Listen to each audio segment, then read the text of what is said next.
Hello everyone and welcome to Travelling with the Stars, brought to you by EYS Travel Planners. This week's podcast is all about London, Venice and Paris in the winter. Hello Karen. Hello Ty. How are you? I'm very well, thank you. Right, get into it. Right, so before heading to London we spent a day in Paris and then we decided to take the Eurostar train to London via the English Channel. This took just over 2 hours and was very comfortable. We chose standard premium seating for this trip, which included a light meal and choice of drinks. Gorging Gons joined us, or Gorging Gons or the Bin Chicken, he has two names, joined us in this class of travel. There are 3 classes on the Eurostar: Standard, Standard Premier and Business Premier.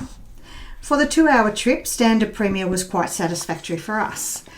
We arrived nice and relaxed at St Pancras. No waiting for luggage, no customs or immigration to go through, all very civilised. Very civilised, it was good, yeah. Totally different to getting off a plane. Yes, we quite liked it. So that's one clear benefit of train travel in and around Europe. Our accommodation for the next 2 nights was the Ritz Hotel, and Gorging Gons were staying at the Grand Royal Hotel Hyde Park. The Ritz standard of hotels is not our usual choice, but we managed to get an excellent price 2 years ago. It would be our usual choice if we could afford it. 3 years ago, I think it was. 3 years ago, less than half price. So that was a total bargain and a must-do at that price. If we could afford it, we'd stay there all the time. Oh, I know, but anyway. And unfortunately, no one sponsors our hotel accommodation yet. Any hotels out there that would like to sponsor our hotel accommodation, please get in contact with us. That's right, yes. The Ritz is in Mayfair and a short walk into Oxford Street. Bond Street is also nearby. Buses are also available near the Ritz to take you into Greater London, and we took the number 79 once when it was too cold to walk any further. So we came out of the Ritz, instead of getting in a limousine, we got in the bus. Yes, down the road a little bit so no one saw us. Christmas Eve is extremely busy in and around Oxford Street. Not sure if it's last-minute shoppers or the window displays or the beautiful Christmas lights everywhere that gets people out of their homes on this cold nights. But be prepared if you want to experience London at Christmas time.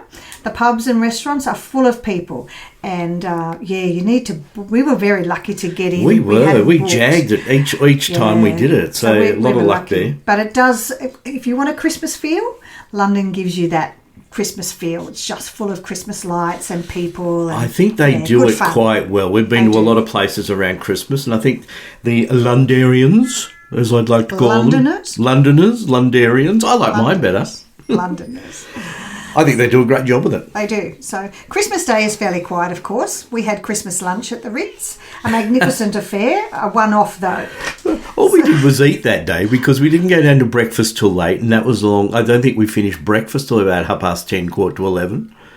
And then we were back again for lunch at 12:15. Yes. So, but again, it's a one-off. So if you want to splurge at Christmas to experience the opulence, service and culinary delights of Christmas dinner or tea, try the Ritz. One thing to remember though, Christmas drinks are not included in the price. No, there was a couple of £100 add-on. It's an extra add-on. I think we all need to experience these things to enable us to enlighten. Well, I think we do to enable us to enlighten our listeners. And that's your excuse, and you're sticking to it. I am. Ty probably wouldn't agree with me, and he could be very scared of what I might book next. Scared, petrified's more the term. But me and the bank manager are quivering on the floor. But we're here for a short time, so we need to really enjoy ourselves and check out these places. So if any listeners of our podcast are interested in trying Christmas at the Ritz and would like to know how much they should budget, please contact us and we'll pass on more information. Gorging Gons joined us for the Christmas lunch as well. So he was smart. He was very He smart. stayed elsewhere. Christmas night, we ventured out to view the Christmas lights. One place you must visit is Bond Street on Christmas night. Probably all the Christmas Eve or the nights before, but thankfully we could walk around the streets because the traffic was at a standstill in several streets with people viewing the lights from their cars. Unlike Australia, where I think most people are comatose after Christmas dinners, London, everyone was out and about. It was surprised how packed it was. It was very, very busy. The weather was cold, No shops were open, but no one cared. It was all about the twinkling Christmas lights and windows displays. I think there was a couple of pubs open. There were some pubs open, but none of the other shops or anything were open. It was Christmas. So for me, that was probably, I suppose, not as good as being in the Arctic Circle at Santa Claus Village, but it was a pretty good Christmas. Yep. So, yeah. A black cab tour of the Christmas... Any time I can spend Christmas with you, my love, is a good one. Is it, dear? Yeah. Thank you. Now you know I'm full of it, right? Yep. Yeah. A black cab tour of the Christmas lights is available if you prefer to look at the lights in comfort. If you want to have an explanation for all the lights and you're happy to walk, there is also a walking tour available called Magical Christmas Walking Tour. And also available are private walking tours to the best Christmas sites. I'd probably want to do a group walking tour because I think if you get people that lag behind, you could become very cold and it could go on for a long time. Yeah, but it was also that busy. I don't know how they'd cope with that. No, how they keep track of the group. We know what it's like keeping a small group under control. Exactly, yes. The usual attractions are also open around that time, not on Christmas Day, of course, but the London Eye, Tower of London, Westminster Abbey, I think they only close for that day. One other very popular thing to do during the Christmas period is to book tickets to see the Nutcracker Ballet at the Coliseum Theatre in London's West End. This theatre is one of the largest and opulent variety theatres in London. It's embellished with lots of statues and artwork, but we did find the seating to be very tight. That's an understatement. Yeah, and we're only of average-ish sort of size. And I'm a little bit shorter than Ty, so my knees were touching the seat in front. So it was very awkward when you couldn't spread out. I kept getting cramps. Yeah. So the spacing between the seats didn't allow much room to stretch the legs. Tall people had to sit to side on. This made it a little uncomfortable. I would suggest booking a box or a booth where you have movable chairs. I would have, but we were sort of a little bit late, and I guess they're probably things that go really early. The theatre opened in 1904 and is now owned by the English National Opera. The theatre is in St Martin's Lane. This ballet is booked out every night over the Christmas period. We had tickets for the 29th of December. So if you're going to be in London around Christmas and want to attend the Nutcracker, I would suggest book your flights, then book the Nutcracker first. Yeah. Don't worry about your accommodation. Get the Nutcracker in first because it is a Christmas tradition in London. So it was great. It's a very nice ballet. I enjoyed it. Yeah, it was quite good. I mentioned Bond Street before, and this is the street where the designers such as Chanel and Dior have stores, and those stores were decorated beautifully. Well, I'll try and when I throw up a Facebook on this YouTube, I'll throw up some photos of it. Okay. So, and if you're interested in the Boxing Day sales, well, so is every other Londoner and tourist. That was a nightmare. The place is madness. Very hard to move with the masses, and I have no idea how people find a bargain. It was very difficult to find any specials. You did that. Clothes. I did, yes. Yes. Not a whole lot, but we did find some. Museums and tourist attractions, as I said, will be closed Christmas Day, but most will be open again from Boxing Day. The hop-on, hop-off tourist buses were still in operation on Christmas Day, so if you wanted to sit on a bus and have a ride around the city. As long as you got stuck on one that had heating, not... Yeah, you don't want not like we did in New York that time. No, that had no heating upstairs whatsoever, and we froze to death. We did. We were like icicle popsicles. We were. Hyde Park is still a very popular attraction for the tourists in winter, not as welcoming as the summertime. Kensington Palace tours were busy the day we walked around Hyde Park, and the Sunken Garden is so beautiful in spring and summer, but it was very stark in winter time.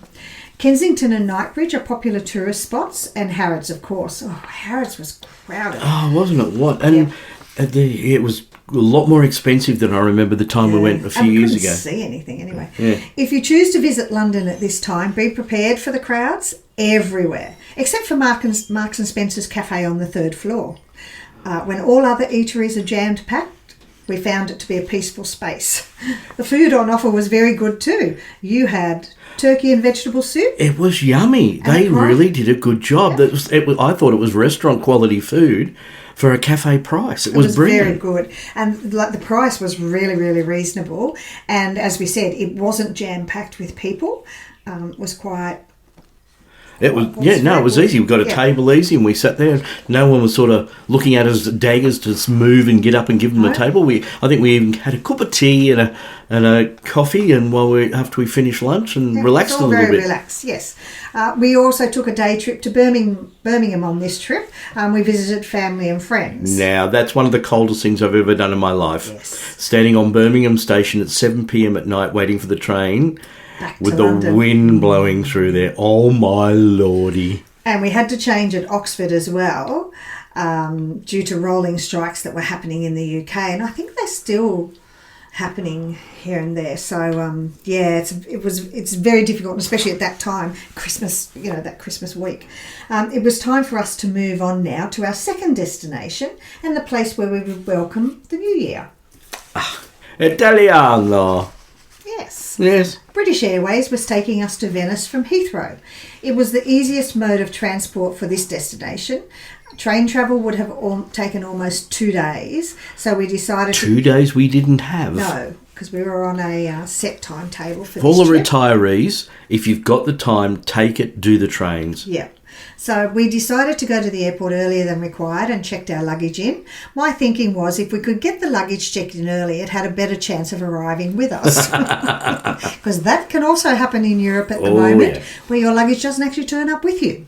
The flight time to Venice was around 2 hours. Our accommodation in Venice was at the Ala Hotel Venezia on San Marco. This meant we needed to take a taxi from the airport to Piazza Roma, and then a water taxi to the public wharf, Giglio, a short distance from our hotel. The total cost of the taxi and the water taxi was €120. We could have taken the public water bus, but we'll discuss why we didn't take it and give pricings a little later. You think it's hard getting your bags in and out of a cab? Try a water taxi or a water bus. Yeah. Then you get an understanding why we took the taxi. It's one thing people I don't think budget a lot for when they're travelling, though, is it?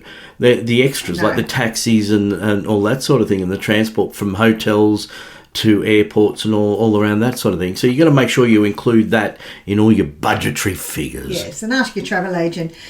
Well, they will generally ask you. I ask my people if they need transfers or anything like that we can do in advance, and that way you don't have to worry about it.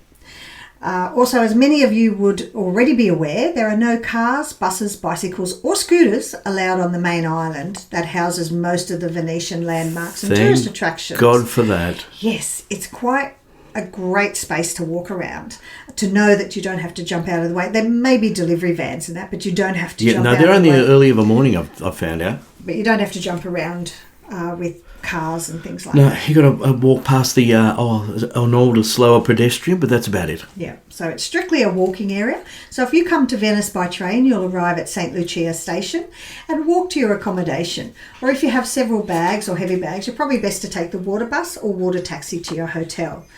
As I said, our hotel was in Giglio Square and was very convenient to a restaurant just across the square. That restaurant was sensational too. It was. Venice was not as busy as we expected, although they were looking to have large numbers to celebrate New Year's Eve in St. Mark's Square. Sensibly, given the chilly weather and the potential crowds in a small area, I opted to book us on a New Year's Eve dinner cruise. We boarded the cruise boat at 8 p.m. Hors d'oeuvres and champagne were served on the top deck for 45 minutes or so before we were ushered downstairs to the dining area. We floated around the Grand Canal and ate outer areas all evening, enjoying a 4-course meal and as much champagne or red and white wine as we liked. Did they also serve beer, or was it just wine? I can't remember. We did have beers as well. Okay, yeah, so beer. I had a couple of beers and then I had some red wine. I'm not a beer drinker, so I don't notice these things.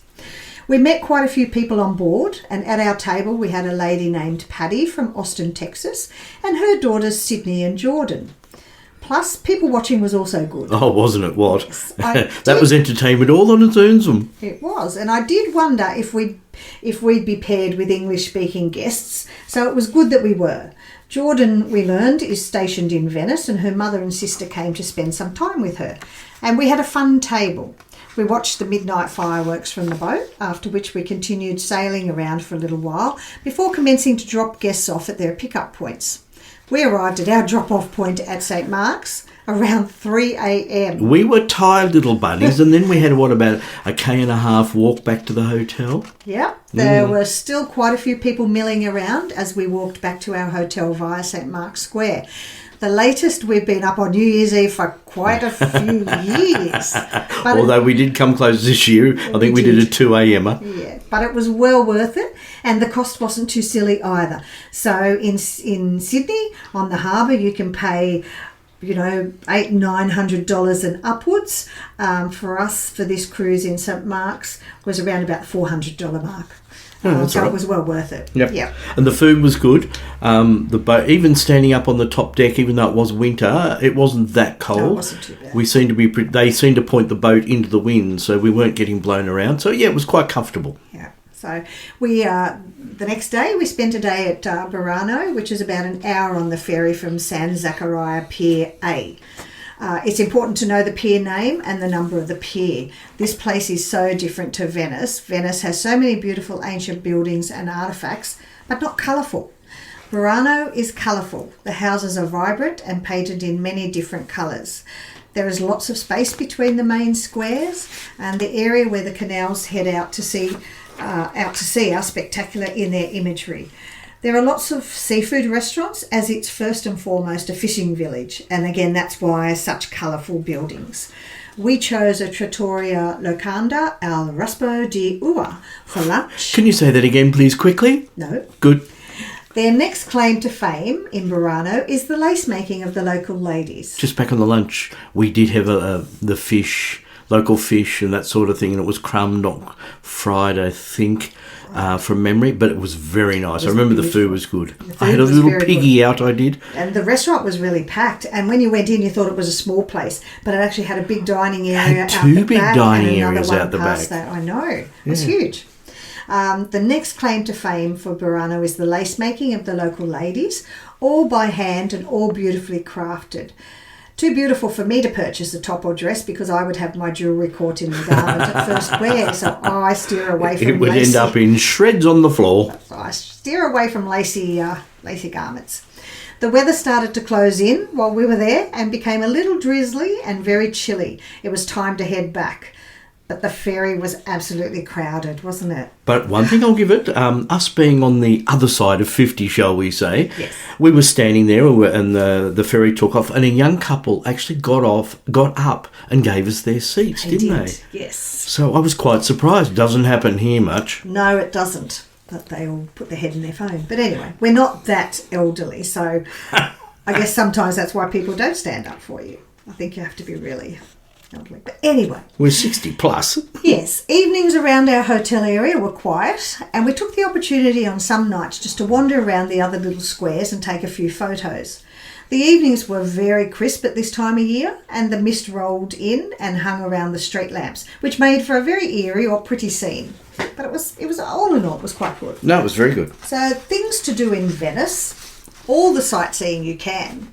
So St Mark's Square, the Basilica, the Bell Tower, the Rialto Bridge, the Doge's Palace, the Bridge of Sighs, all the souvenir shops. There's thousands of them. There is. And then you've got all the leather shops as well, selling handbags and all that sort of goodies. Yep, lots of belts, and I bought a couple of nice leather handmade belts as well. I think I bought a bag.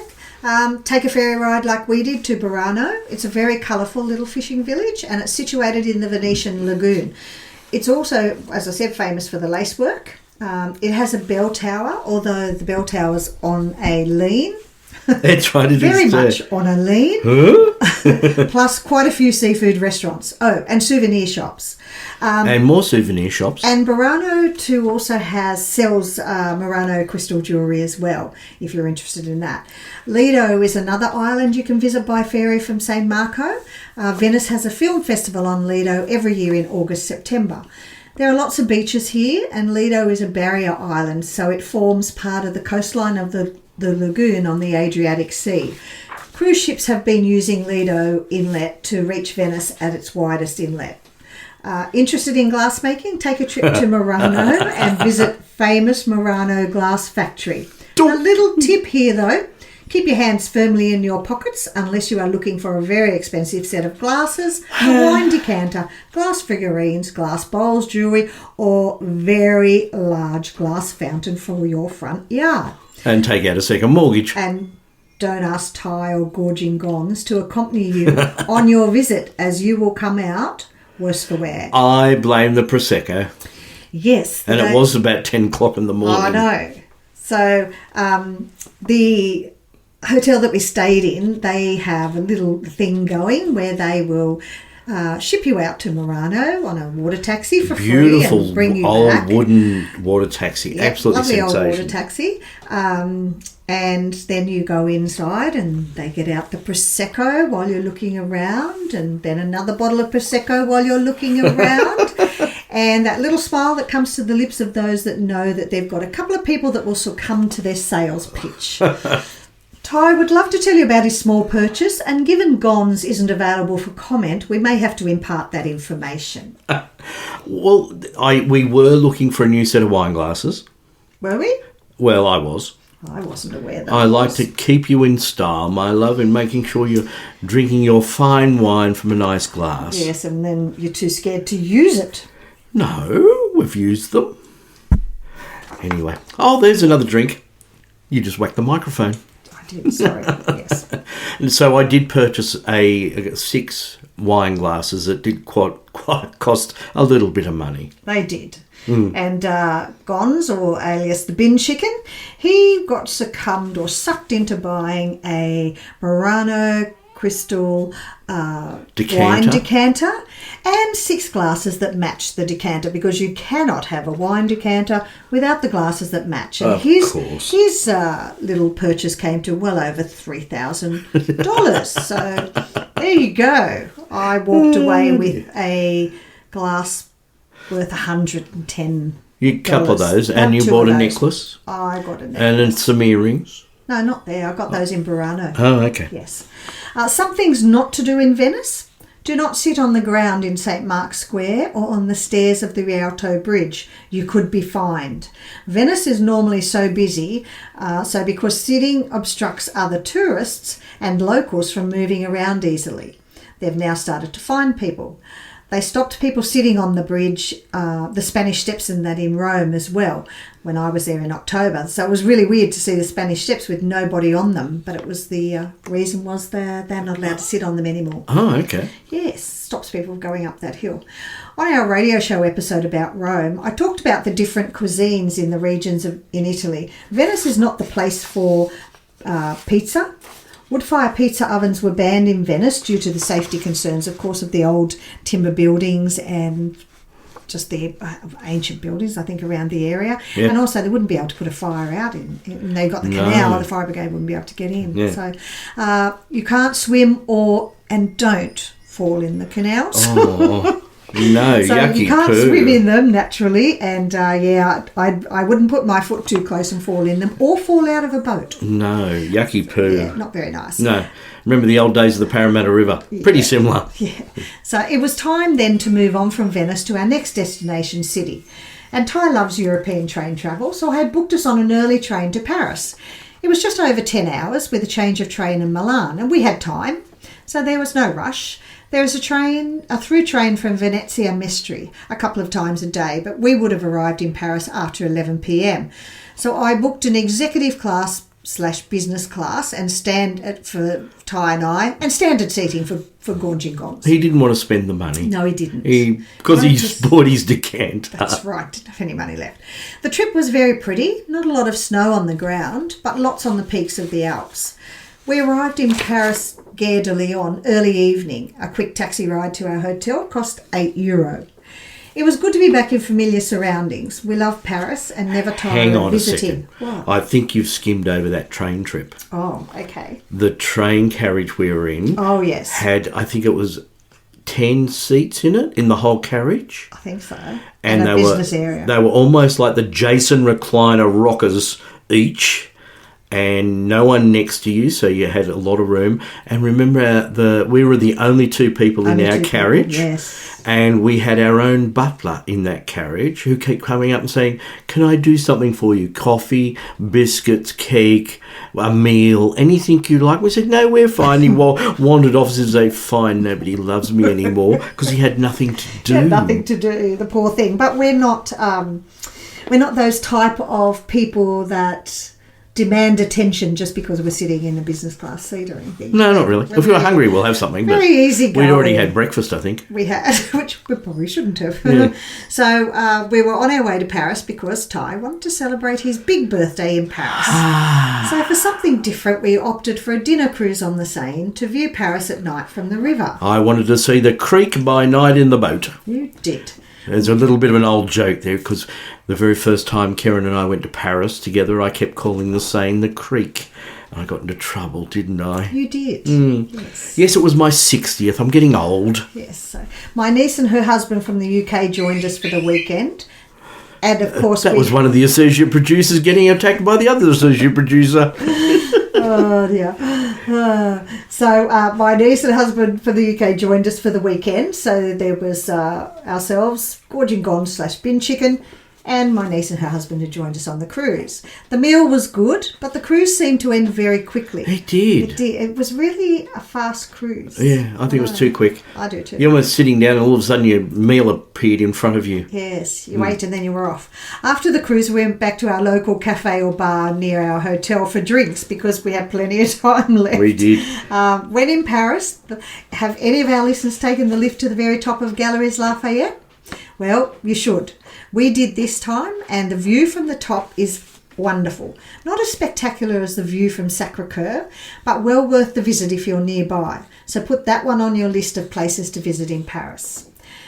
Gorging Gons went back for a second visit to the Louvre because one visit is definitely not enough. I think I've done 5 now. You have. You've done a few visits. So one's not enough to take in everything this museum offers, and there's so much else around. So yeah, you need to go back and they also would change some of their exhibits occasionally.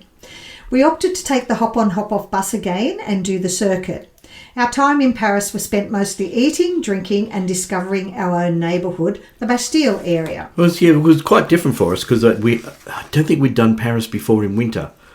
Normally we do it in summer where we spend time in the park areas and the pop-up bars and late in the afternoon just having a quiet drink and watching the Parisiennes go by. Yeah, so we did. This time, it was a little bit different. We did a few things differently, which is good. From Australia to Europe. Getting there, that's right. We flew with Vietnam Airlines, and at the time of booking, they were the best value business class option. I've also flown economy with Vietnam Airlines when I've taken the Travel Club ladies on our Vietnam trip. You want to explain what the Travel Club is? The Central Coast Women's Travel Club? The Central Coast Women's Travel Club is a little club for ladies who either their husband doesn't want to travel with them, they don't have a partner, or they don't want to travel solo. And I put together little tours for them, and we toddle off on holidays. You escort most of these, don't you? I do escort most of them at the moment, yes. And our last one, I actually got to go the last one, didn't we? Where we took a group of ladies to the US of A. We did. We went to New York, Memphis, Nashville, New Orleans and Dallas, Fort Worth over a 3-week period. We had a lot of fun. We did, but that's something for another podcast, okay then. Possibly. I'll take that as shut up, Ty. It's not what I was saying, but we're talking. No, it was the look, dear. I do know you. So Vietnam Airlines, they're a good airline. They're comfortable, and the food, even in economy class, was good. The staff are also very welcoming. Business class has flat beds and the 1-to-1 cabin configuration. We opted for the window seats on this trip. I decided, given Heathrow's issues of late, that it would be best to fly into Paris Charles de Gaulle. I'm not a big fan of Charles de Gaulle either, but in this instance, it was very easy and our bags arrived without much wait time. I've changed my mind on Charles de Gaulle. I never used to like it, but now we know it quite well. Yeah, we do. I quite like it. So we're doing that again this year. So Yeah, so if you're wanting to fly business class, give Vietnam Airlines a chance because they do have quite reasonably priced business class options as well. Getting around London, well, an Oyster card is the best option for the tourist to travel around London. It covers the buses, tube, tram, overground trains and the river bus. So you've got plenty of options on the Oyster card. You just need to start it off when you first get it, and then you can still put money on as you go. So you don't have to put a great wad of money on that you can't get off. And each station had a machine you could put the card in and whack some more pounds on if it. you needed to. Yeah. A taxi from King's Cross St Pancras, if you arrive via Eurostar with luggage, is the way to go. It's flag fall and not a set rate, but was around £17 to Mayfair. You can also probably organise transfers to pick you up, but there's not a lot of stopping place around those stations. I thought it was quite reasonable. It was fine, yeah. Getting around Paris, well, a tip on taxi services at Charles de Gaulle. Touts will try and convince you not to wait in the taxi line and charge 70 to 80 euros for the trip to your hotel. So walk past the touts and go outside to the taxis, as they have fixed taxi rates at 53 euros to central Paris. You might look at the line and go, wow, that's long. I think it took us about 10 to 15 minutes to work our way through a very long line, jump into a cab, and we were off only paying 53 euros instead of 80. Yeah, and it moved, like I said, it moved really quickly.